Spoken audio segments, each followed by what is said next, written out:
Цялото ми семейство е музикално и всъщност оказа се, че ябълката не пада по-далеч от дървото.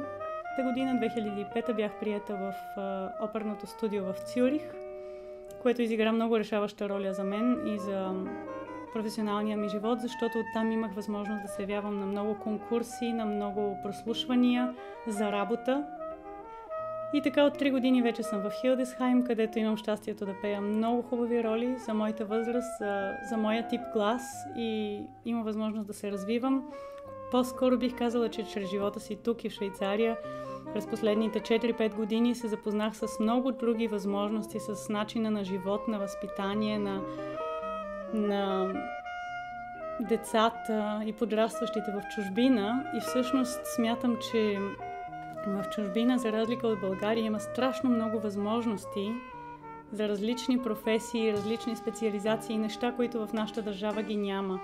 Класически музиканти, джаз музиканти, имаме много добри музиканти, добра школа за музикантите, но лека по лека всички отиват в чужбина. Виждам, че хората, които се занимават с музика, до някъде трябва да са ужасно луди, за да правят това, което правят.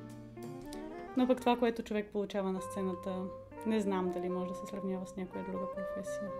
Как си бил приет и че някой не иска да те пусне да си отидеш и че си дал, че си разказал нещо на хората, за което те са благодарни. Струва ми се, че всеки, който се опитва да бъде по-добър, има доста по-добри шансове да има успех в професията си. И всъщност това е един вътрешен импулс, който винаги те кара да се развиваш, да учиш ново, да срещаш хора, да се учиш от тях, колеги. Аз мисля, че човек трябва да е критичен към себе си като творец много, но въпреки това, ако имаш нещо, то трябва да го пазиш и то си е твое, никой не може да ти го открадне. Така че, да. И може би по-често, ако се питаме наистина какво имаме и ако оценяваме всеки ден наистина какво имаме, то тогава това ти дава сила да си щастлив. Поне при мен е така.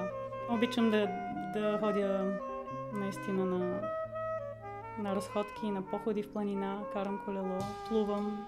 Обичам да съм с приятелите си, които не виждам много често. Когато не ги виждам, обичам да говоря с тях. Това е, което не може да се замени усещането за родина. Сега разбирам какво е.